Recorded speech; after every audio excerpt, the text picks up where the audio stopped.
नमस्कार, मैं डॉक्टर मोहनलाल मेघवाल, सहायक आचार्य संस्कृत, राजकीय स्नातकोत्तर महाविद्यालय प्रतापगढ़।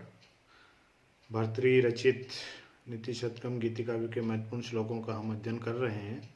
इसी क्रम में भर्तृहरि कहते हैं कि संसार के सभी प्राणी अपनी अपनी सामर्थ्य के अनुसार कार्य करते हैं और तद अनुरूप फल प्राप्त करते हैं।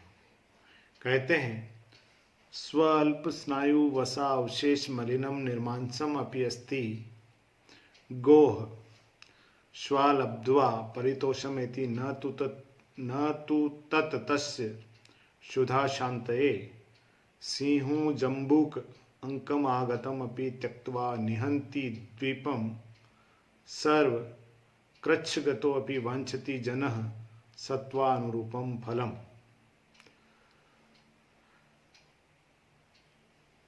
कवि भर्तृहरि कहते हैं कि श्वाह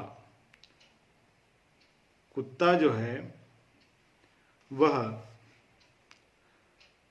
स्वल्प स्नायु वसा अवशेष मलिनम, थोड़ी सी आंतें तथा चर्बी रह जाने से मलिन, निर्मांसम अपि गोह अस्थि, ऐसी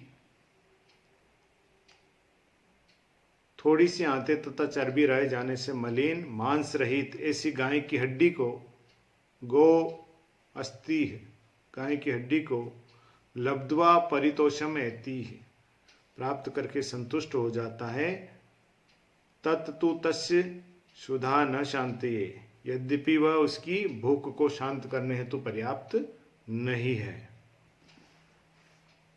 दूसरी तरफ सिंह अंकम आगतम अपि जम्बुकम त्यक्त्वा द्वीपम निहंति, दूसरी तरफ सिंह अपनी गोद में आए हुए भी सियार को छोड़कर द्वीपम निहंति, हाथी को मारता है। कृच्छगतो अपि सर्वः जनः सत्वानुरूपम फलम वांछति, विपत्तिग्रस्त सभी लोग अपने पराक्रम के अनुरूप ही फल वांछति, चाहते हैं।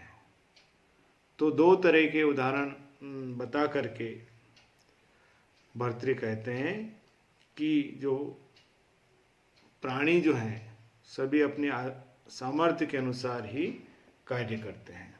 जैसे कुत्ता जो है स्वल्प स्नायु वसा अवशेष मलिनम, थोड़ी सी आंतों और चर्बी रह जाने से मलिन मांस रहित गाय की अस्थि को प्राप्त करके संतुष्ट हो जाता है,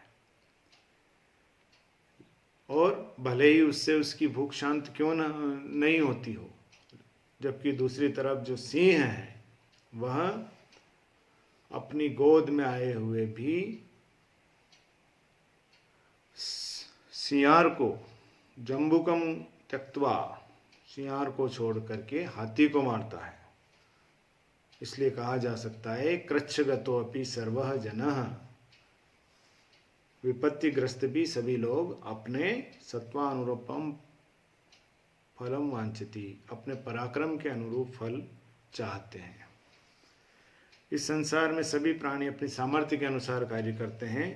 कवि श्वान कुत्ते और सिंह का उदाहरण प्रस्तुत करते हुए कह रहा है कि यदि किसी कुत्ते को गाय की ऐसी हड्डी मिल जाए जिसमें थोड़ी सी आंतें और चर्बी हो, जो अत्यंत मलिन हो तथा जिसमें मांस नहीं हो, ऐसी हड्डी को प्राप्त करके भी कुत्ता संतुष्ट हो जाता है, यद्यपि वह हड्डी इसकी भूख को शांत करने में समर्थ नहीं होती है। वहीं दूसरी तरफ सिंह का उदाहरण देते हुए कवि कहता है कि शिकार पर निकला हुआ सिंह किसी सियार को देखता है जो उसके समीप ही है।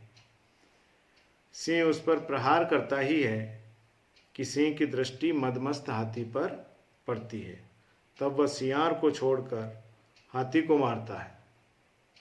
वस्तुतः इसी प्रकार विपत्तिग्रस्त भी सब लोग अपने सामर्थ्य अनुसार ही फल प्राप्त कर संतुष्ट होते हैं। तात्पर्य है कि कुत्ते के समान अधम व्यक्ति स्वल्प वस्तु प्राप्त कर संतुष्ट हो जाते हैं, किंतु सिंहवत उत्तम जन श्रेष्ठ लक्ष्य को प्राप्त करके ही संतुष्ट होते हैं। कुत्ता अधम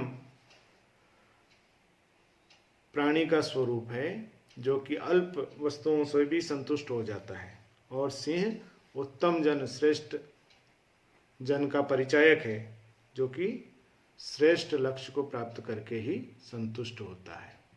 कहने का तात्पर्य यह है कि अधम व्यक्ति कुछ थोड़ा बहुत ही प्राप्त हो जाए उसी से संतुष्ट हो जाते हैं, लेकिन जो उत्तम प्रकृति के पराक्रमी व्यक्ति होते हैं उनका लक्ष्य भी बड़ा होता है, और भले ही विपत्ति क्यों ना आ जाए फिर भी वह उस बड़े लक्ष्य को प्राप्त करके ही संतुष्ट होते हैं।